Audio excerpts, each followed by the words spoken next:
Now that, ladies and gentlemen, that right there is how you win a series.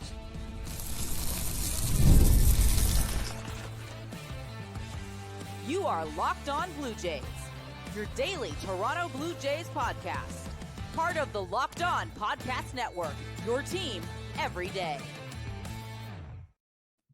Welcome back to Locked On Blue Jays. Thank you for making Locked On Blue Jays your first listen every day. We are free and available wherever you get your podcasts and on YouTube for the Locked On Podcast Network, your team every day.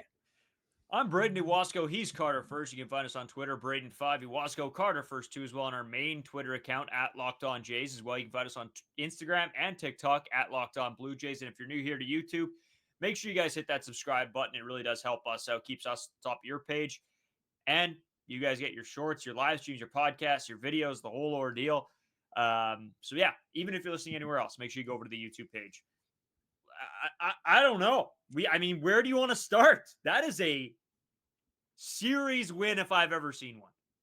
That is the Toronto Blue Jays going from scraping out a game in game one, getting the job done, and then a statement win against a usually good, really good baseball team. And don't get me wrong, we'll get into how the San Diego Padres have been as of late and the little bit of a absolute slump that they are on right now.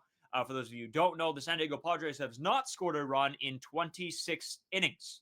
So the question then really becomes, Carter, but I'll get into the big question of the day later. But let's just be happy of how these last two games have went, especially this last one. I mean, what a start for the boys. 14-0 win. Toronto Blue Jays over the San Diego Padres take the series 2-0 so far. Thoughts, feelings? Let's just start up. I don't want to get into the big picture question yet or, whatever. Just immediate thoughts, reactions, and feelings. Wow. Just simply wow. This has to be by far the best game of the season up to this point. We'll get into Kevin Gausman more thoroughly, but oh my God, vintage Kevin Gausman. You absolutely love to see it.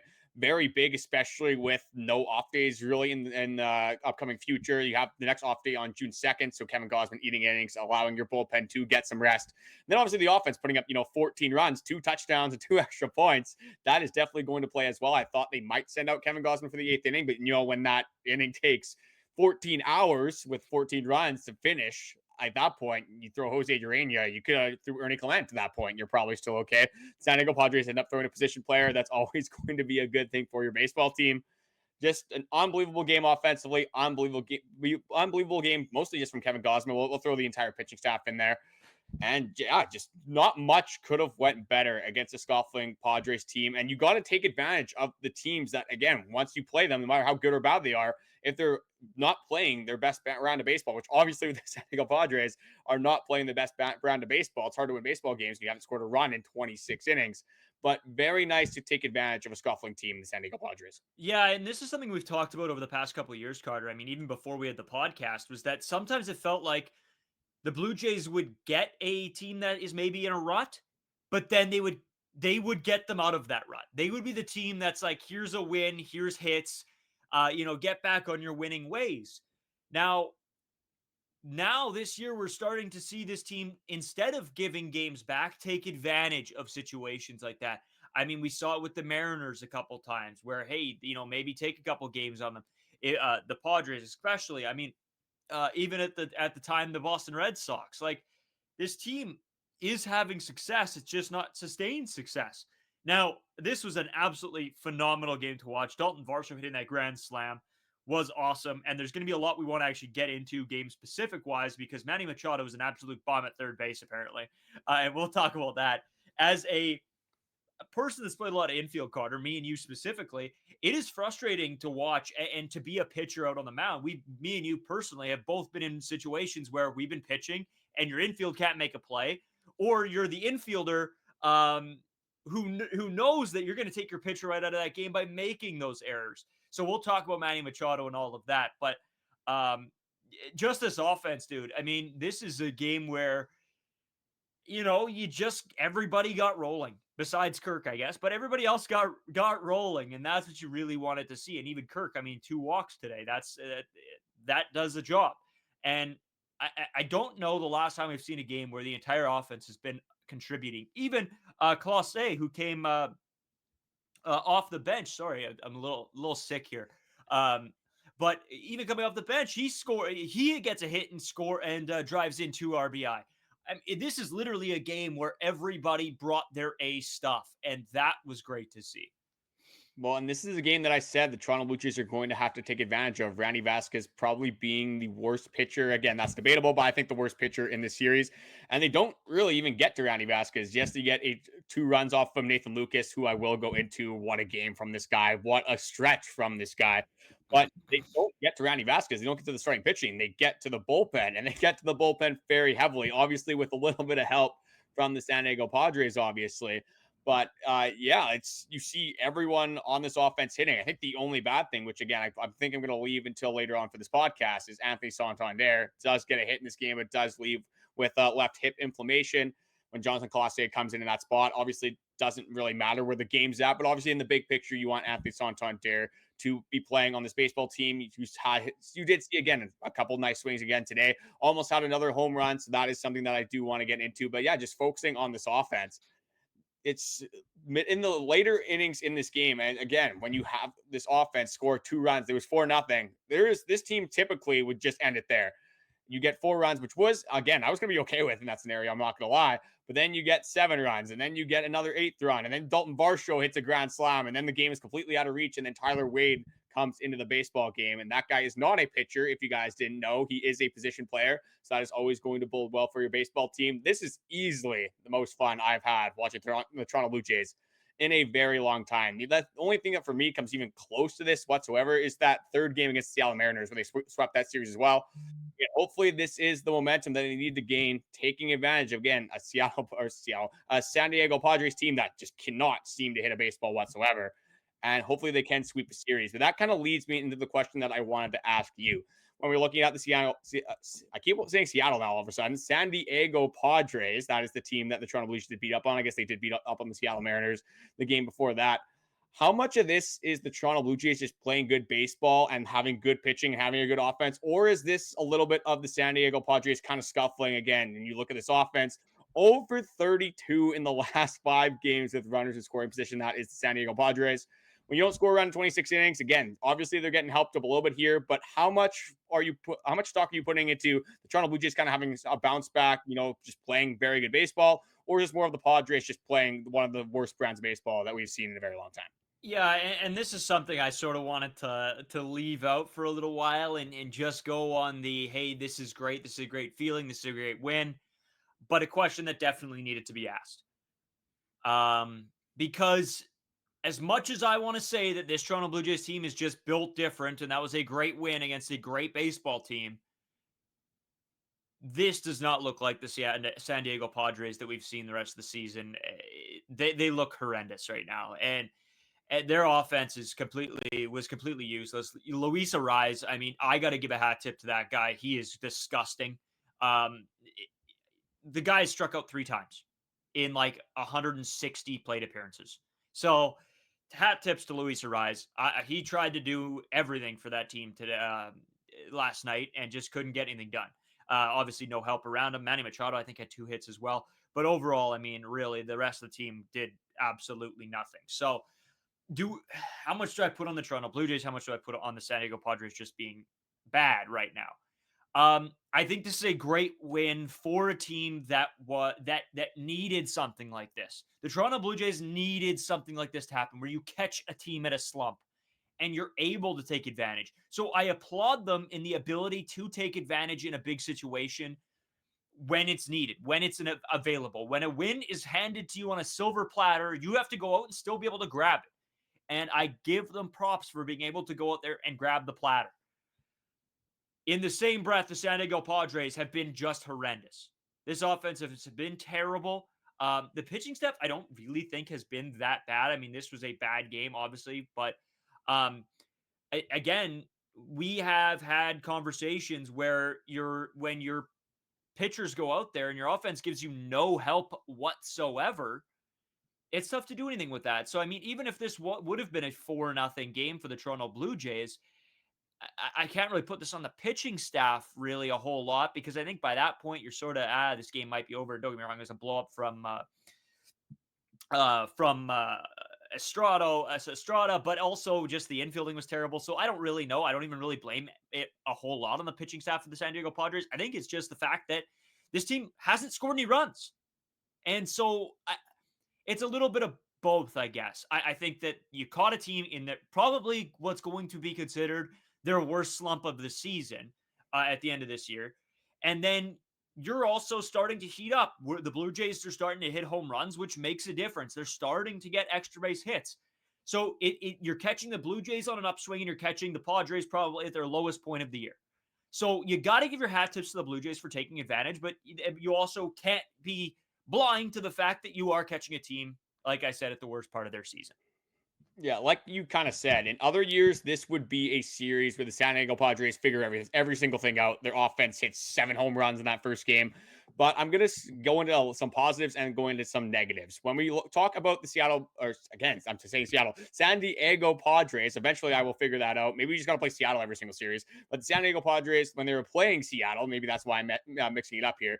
They gave up 5 runs in that first game, 4 runs in the second game. 6 runs in that third game. So again, it's not the greatest pitching lines necessarily, but again, you go against the Toronto Blue Jays, they score 3 runs, and then the offense, like you said, the offense has been hitting home runs. The offense has continued to be on an upswing, continue to get better in the last couple of weeks. So I think offensively, when you're looking at this Toronto Blue Jays team, I think that is a big positive from this game and from this series so far, and just the recency bias of this team as well. That the offense is looking good. This team is starting to hit for power. They're getting production from guys like Nathan Lucas, Daulton Varsho, 7 home runs in 16 games. That is something to get excited about. Alejandro Kirk has been very good. Vladimir Guerrero Jr. heating up a little bit here as well. So offensively, I think this is still a series to get excited about. Again, Dylan Cease is a very good pitcher. You get 3 runs off of him, and you get to the San Diego Padres bullpen. Pretty good bullpen over there as well. So I think offensively, there's a lot to get excited about. When you look at the pitching staff, again, 26 innings, 0 runs, that has to factor in at least a little bit. But when you look at these 2 starts, Chris Bassitt had some of the best command that we've seen this entire season. Again, maybe he has helped out a little bit by, again, the Padres not swinging the bat that well, but had really good stuff. Kevin Gausman, 19 whiffs in this game, sitting 96.5 for his fastball. So the splitter looked a whole lot better in this game as well. So the stuff was there for Kevin Gausman. The stuff was there for Chris Bassitt. Again, you can't help to think that the Padres struggling this aggressively has something to do with that at least a little bit. But I think a lot of it will play off of what Bowden Francis does as well. Bowden Francis kind of goes out after he's been scuffling this last little bit, and he goes like 7 innings and only gives up 1 run. Maybe you take a little bit more away from Chris Bassitt and Kevin Gausman. But I think in totality, you just got to be very happy that this team is taking advantage of a very good baseball team traditionally and a very good baseball team pretty much up to the last 4 or 5 games. But it's nice to see that they are winning games against, again, a team that is going to make the playoffs in 2025. Yeah, we're going to come back. We're going to talk a lot more about this. The pitching staff, the offense, Manny Machado of it all, Nathan Lucas. There is a lot to get into from this game. An exciting time. If you're a Blue Jays fan right now and you're not getting excited about beating up on the San Diego Padres, I don't know what kind of Toronto Blue Jays fan you are. You have to be happy right now. If not, I don't know, go yell at the grass or something. Anyway, we'll be right back with a whole lot more.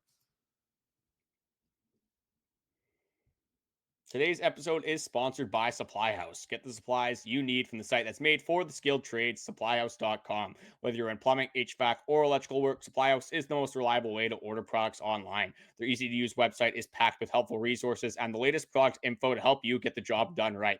Plus, with a complete inventory of over 200,000 parts from over 400 top brands, you'll find exactly what you need delivered fast from coast to coast. Need help with an order? Supply House offers expert support and industry-leading service, so you'll always talk to a real person. And for the trade pros looking for an extra edge, the free Trade Master program offers exclusive perks like a dedicated phone line, free shipping, and discounts on every order. Thousands of skilled professionals are already taking advantage. Now it's your turn. Join the Trade Master program today at supplyhouse.com/TM and start ordering plumbing, HVAC, and electrical supplies with just a few clicks. Plus, use promo code SH5 for 5% off your first order. That's SH5 for 5% off your first order, and that is at supplyhouse.com.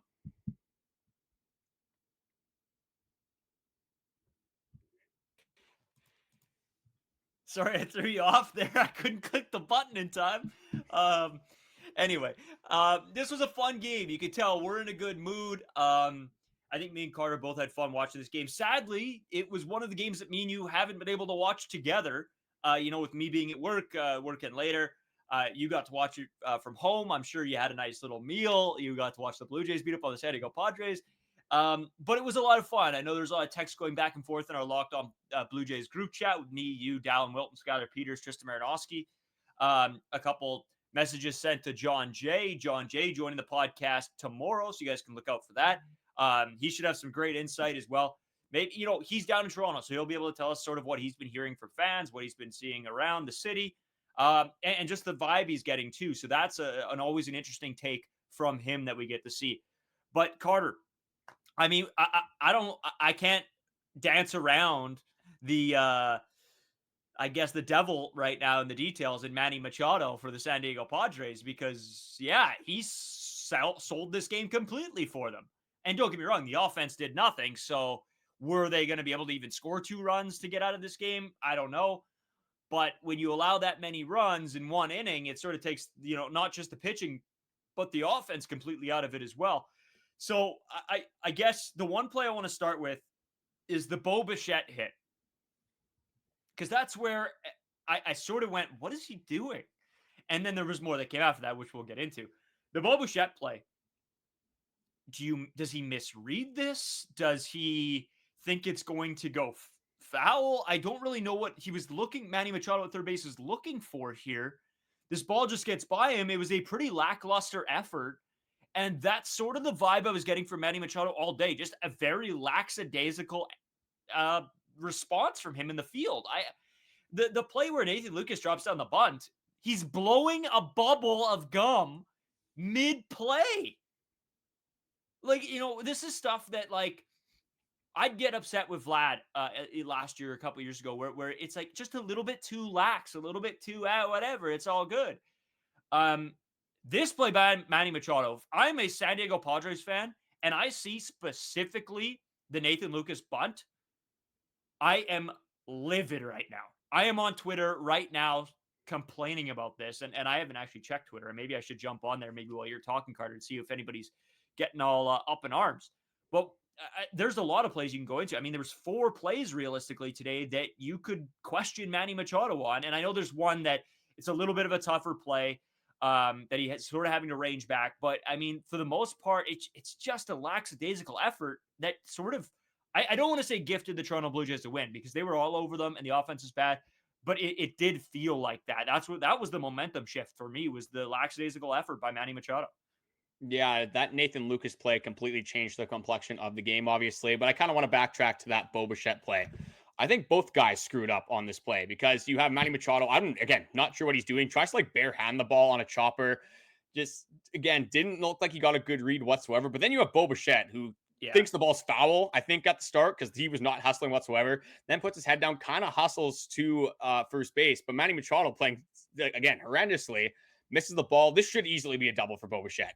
Maybe it should be an infield hit if you really look at it realistically. If Manny Machado actually fields that ball well, I think Bichette should probably beat that out anyway. But again, when he's not running initially, this is the little things that we get so upset at all the time, whether it's Vladdy, whether it's Bichette, whether it's anyone on the base paths. It's the little things like this. If Manny Machado makes a good play on that and he throws out Bichette because he's not running down the first baseline, that is something that I would have been very mad at. And again, I don't know what Manny Machado is doing here, but I'm not sure how Bichette does not also get to second base on that play. But let's go into the 7th inning. It's, again, some Texas Rangers stuff going on, some New York Yankees stuff from the World Series going on in this 7th inning. Manny Machado had 3 errors himself in that inning. Jake Cronenworth had, I think it was a Bichette ball, absolutely roped out him at second base, but it's right to him. And I think maybe there's a little bit of a mental factor here when you know that your offense is having such a hard time trying to score runs. Jake Cronenworth is trying to go home on this play, but just absolutely boots the baseball. That's another error in this inning. And then you have Jose Iglesias later on this game off of Vladimir Guerrero Jr. hit up the middle, trying to do some weird like bat flip that like a beer league slow pitch or bat flip, but glove flip that like a beer league slow pitch player would do. Like we've seen that from our beer league slow pitch team, but it's a little bit funnier when it happens in beer league compared to, on an MLB baseball field. From where we're standing, it was a great play. Obviously, very fun to see the San Diego Padres fall apart. And definitely nice to see, whether the Blue Jays offense is hitting or not hitting. It's definitely nice when another team helps you out so many different times in multiple different innings. The 7th inning, the 8th inning. The team scored 12 runs in 2 innings. That is absolutely amazing. So fun to watch that baseball game. But yeah, just an absolute meltdown by Manny Machado. And honestly, the entire infield. And definitely as a mental factor for the pitcher on the mound at that point. I think you had multiple. You had Estrada, and I always butcher the other guy's name. I'm not even going to try to pronounce it, but you guys obviously know who I'm talking about. If you were watching the game, if you're on the mound, you see your infield just making error after error after error. And again, the Blue Jays, we're hitting pretty well in this game as well. That is going to be very mentally defeating very fast. If I'm a Padres fan, I am pulling my hair out from this game. But as a Toronto Blue Jays fan, I'm absolutely loving this. Yeah, Carter, I just want to read a couple tweets here because I did look it up and they are pretty hilarious. Manny Machado will finish the season with more errors than home runs. There was another one that said Manny Machado, player of the game for the Toronto Blue Jays today. Another one said Manny Machado doing his best Roger Dorn impersonation. There is a ton here, and it's nice to see sometimes that it's not Blue Jays Twitter blowing up and complaining about things. It is the Padres Twitter fandom that decided to lose their minds. And it's nice to be in the opposite end of that. And don't get me wrong. I know, this is just a baseball thing. People love to go on Twitter and complain about stuff. So I don't really take much away from that. But those are the exact feelings I had while watching the game. So I sort of do understand where the thought process of the Padres fans would have been. I want to jump in here quick and just kind of just reference how the sky is falling in Padres land.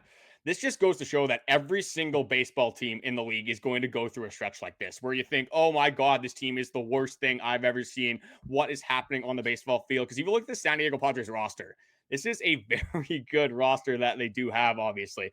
Manny Machado, normally a pretty good hitter. Jackson Merrill, Fernando Tatis, Jake Cronenworth. You can go down the line. There's a lot of good players throughout this lineup, and the pitching staffs are very good as well. Yu Darvish is about to come back. This is a very good San Diego Padres baseball team. But if this is your first game of baseball that you're watching, you probably think it's like a bottom 3 team in all of baseball, the way that they played in this baseball game. So next time, again, we're gonna have to listen to this a little bit as well, because it's very easy to be reactionary and very easy to think that every single baseball game is going to be the end of the world. And saying that, they all do matter, but seeing the Padres go through a stretch like this next time, hopefully this doesn't happen this drastically. But if the Toronto Blue Jays ever go through a stretch like this, we can't necessarily think it's the end of the world unless it's like, a 15-game losing streak. But a lot of teams are going to go through peaks and valleys throughout the baseball season. Oh, absolutely. And, that's something me and you have been talking about a little bit this year, is not getting too high and not getting too low, because things switch up so quickly. And really, I mean, we're only 48 games into this season. It really is, in the big picture, still, again, John Schneider impersonation here.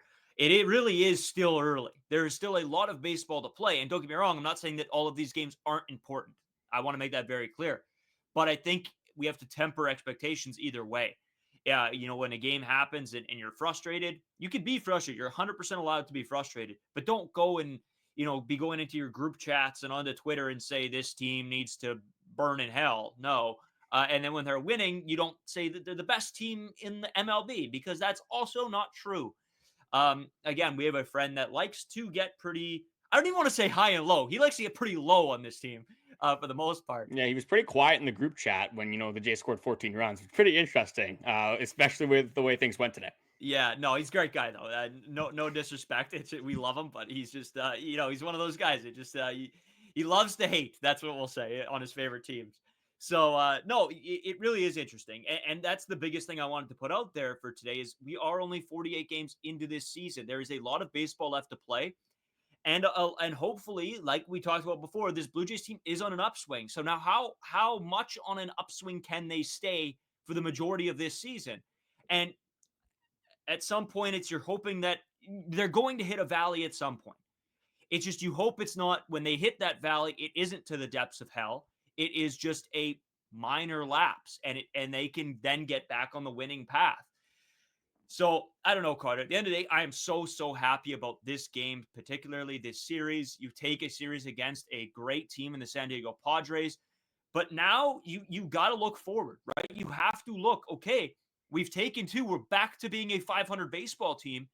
Now, can we get over that hump? Can this game 3 take advantage of a team again who's not playing well and help you push forward over 500? Because then you go in and you play the Rays next, which is always a tough series, but another team that you maybe should be able to get a couple wins against. So I think we talk about a little bit about more of that, and I want to get your take right after we hit this short break and come back.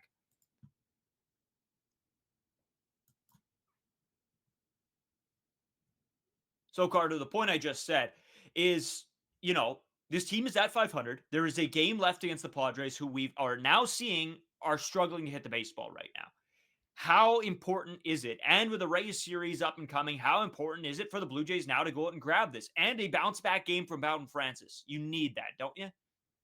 I think it's more important for Bowden Francis than it necessarily is for this baseball team. Because going into this Detroit Tigers and San Diego Padres stretch, I said if you get out of here 3-3, you're going to be in a pretty good position. I didn't expect the Padres to just fall off the face of the earth when I said that, because before this, obviously, they did not get swept by the Seattle Mariners. But I think this is an important game for Bowden Francis. It's an important game to see how he is going to fare against a team that is slumping. Again, they do have a lot of good hitters on this team, so you can't completely dismiss this baseball team. But with Bowden Francis giving up a lot of long balls, giving up just, again, a lot of hard contact for a San Diego Padres team that hasn't really hit a lot of home runs this season, other than really Fernando Tatis, I think this is a very important game for Bowden Francis. Before we continue to go on to this, I do want to circle back to the Anthony Santander injury. Obviously, the left hip inflammation, he left the game. Jonathan Clase coming in, having a very good at-bat. But at this point, where are you at with Santander? Obviously, he has had some struggles. He's leaving games again, missed a few games in the Seattle Mariners series. At this point, does he just need an IL stint? I don't know. Maybe. I don't really have a solution. Again, you know what? I just saw a video, and this is hilarious that we're talking about this guy now. I just saw the Pete Rose video again, Carter, right? And so me as a, guy that's played the game, I mean, not at a necessarily not at a professional level and not nearly as, whatever. I think the one biggest thing I take away is you don't want to go and change something. I'm not, I don't expect anybody to go up to Anthony Santander and try to change his swing to get him out of a slump.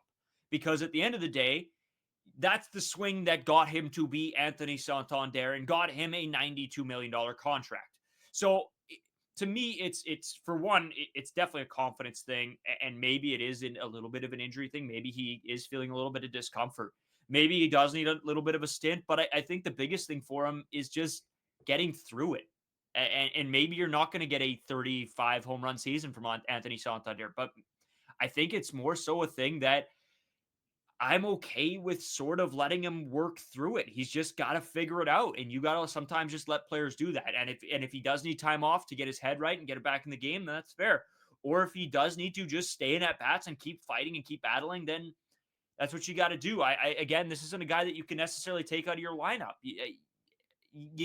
Because when he does get going, he's going to be electric. It's just, when will that happen? And I know that's a little bit going back on what we were saying with George Springer, but it was the fact that we saw 2 down seasons from George Springer and didn't necessarily believe that it was going to come back up. And of course he did anyway. With Anthony Santander, he's not even one season removed from hitting. He's not even a half a season removed from hitting 44 home runs. So he's a guy that you're hoping can figure it out. And maybe it's just something that he needs to work through himself.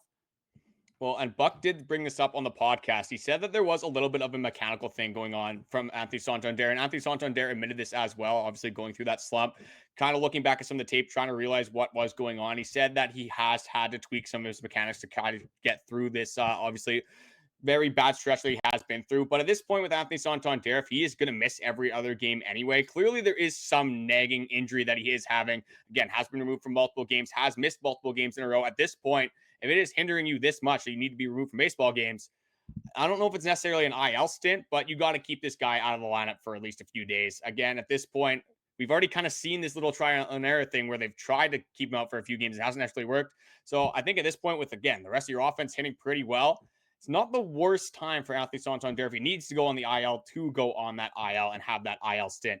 But I just wanted to kind of go over, we didn't really go over what happened with the errors in very much depth. So I kind of just want to break it down on what the Padres did in this baseball game. So Ernie Clement hits a ball to Manny Machado, just kind of goes under his glove. That's the first one. Probably could have had a double play ball here, as in Barger was on base at this point.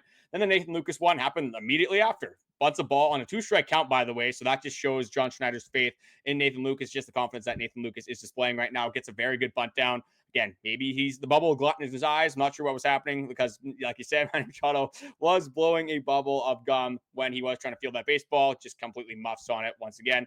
The one that we were talking about that's not necessarily Manny Machado's fault was a George Springer ball hit down the third base line. Again, kind of tough play, reaching to that third base side.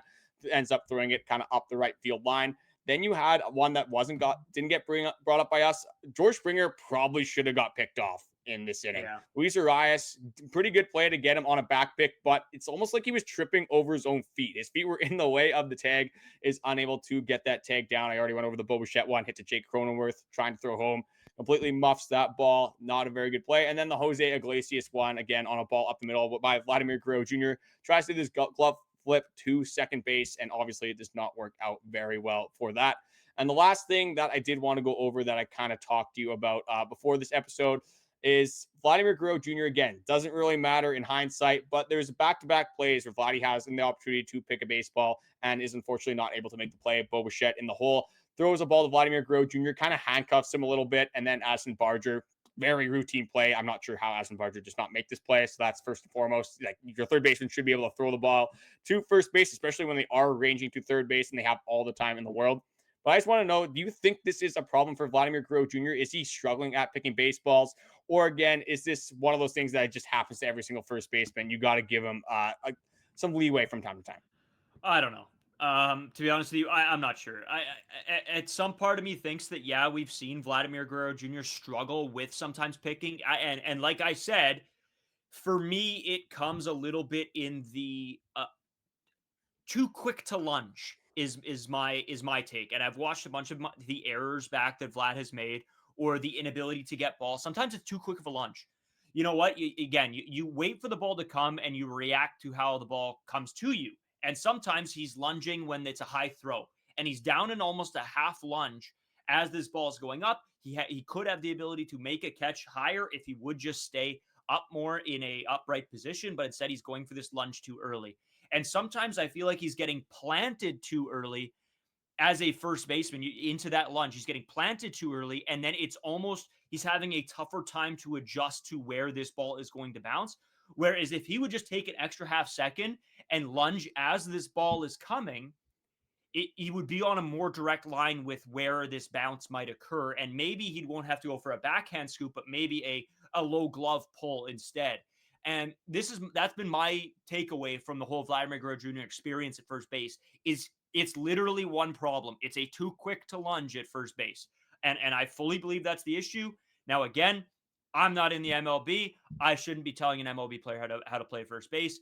But from a guy that sees the game and sees how things are happening, I can see that sometimes he's lunging a little bit where he shouldn't be. And it's all because it's too quick. You just have to give it an extra quarter or half a second, and you might be in a better positional advantage to make that play.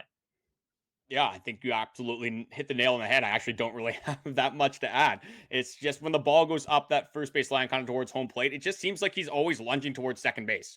And again, he's already established before the ball is even necessarily thrown. He doesn't necessarily know where it's going. So he's not in the greatest position to make a lot of these pick plays. First and foremost, again, when it is a routine play, sometimes you're going to have to try to save your infielders, especially when they're on the run, making plays in the hole. But when it's a routine play, you're in the MLB, you should be able to make that throw, obviously. But like we see kind of with Nathaniel Lowe, a very good defender at first base, where again, if he does have a pick, you don't necessarily have to step forward every single time. You can step to the side. You can step backwards in some cases as well. You don't want to do that all the time because you have the base runner obviously coming as well. You don't want to get injured on a play like that. But I completely agree that he is, it seems like he is lunging a little bit too early, and he's not really looking where the ball is going before he takes that step at the baseball. But other than that, I mean, we did get into, again, some nitpicking things because, again, when it's a 14-0 game, you're like, it's really tough to be mad about the performance on the field. But again, these are the little things that do end up mattering, obviously, for this baseball team. But what a game, Nathan Lucas. What a swing, Daulton Varsho. I mean, everything just was firing on all cylinders. Vladdy had another really good at-bat in the seventh as well. Kind of gets beat by a pitch low and inside in the zone, fights it off to center field, gets an RBI from that swing. So you'll love seeing that. Not the most comfortable at-bat, but Vlad's just so strong, obviously able to muscle that into center field. So I'll give him a little bit of his flowers there, obviously. But yeah, like I said, I think in the first segment, this is by far for me the most fun I've had watching this Toronto Blue Jays baseball team in a very long time. And props to Kevin Gausman. Didn't even really have a chance to talk about him too much in this game. Like I said, 19 whiffs. The velo is right there. The stuff is there for Kevin Gausman. He's just kind of been getting hit hard by a lot of these opposing teams. Again, some of that is because of the splitter location. Some of that is just because he is predominantly a fastball and splitter guy. I think he can mix it in the slider a little bit more just to keep hitters off balance. But very good bounce back start from Kevin Gausman, 9 strikeouts. That's the kind of stat line that you want to see again from a guy that, again, you were a lot more confident in going into this game. Maybe I just had to chirp Kevin Gausman a little bit and give him a little bit of a hard time to reactivate him. Yeah, maybe that is what it is. Guys, as always, we want to thank you for making Locked On Blue Jays your first listen every single day. We know that a lot of you guys tune in and really do. You send us great messages. And if you have anything to say, if it's Blue Jays wise, you can always message us on Instagram, on Twitter, in a comment section down below. You're welcome to do all of that. We will try to respond to everybody. You guys have been fantastic. A lot of you we know by name at this point because you do comment or you do shoot us a message on Instagram, and it's fantastic, and we really appreciate all of them. For your second listen, go check out Locked On MLB Game Night. Every game, every night, all season long. Get local analysis on the national scale. Find MLB Game Night on Locked On MLB or YouTube or wherever you listen to podcasts. Jeff Carr sometimes on there. He's Locked On Reds. They do a fantastic show. Jeff always does a great job. And as well as some of our counterparts for our other teams, and they break down some of the bigger storylines and everything like that. So go check out everybody there. And hopefully we didn't upset too many Padre fans either. We don't want to do that, but also I think they're already upset about Manny Machado enough as it is. Carter, before we kick out of here, anything left that you want to say? I'm going to upset Padres fans to hold that L. I mean, you don't get beat 14-0 every single day. So you'll absolutely love to see it as a Toronto Blue Jays fan.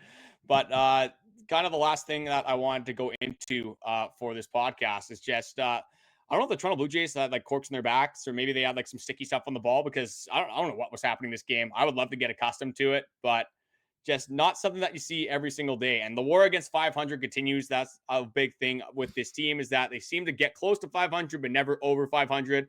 So hopefully they can finally turn the tides, get above 500, sweep a series against the San Diego Padres. Sign me up for that. 4-2 against the Tigers and the Padres. I don't care how they were playing, what the caliber of baseball they were playing. That is a stretch that I will definitely take, and we will look back at and be pretty excited that this is happening right now in Toronto Blue Jays land. Hopefully they can secure that sweep. Just want to say thank you guys for watching, and be sure to check out the next podcast, because we do have John Jay joining us for a weekend episode. So we will talk to you guys again tomorrow.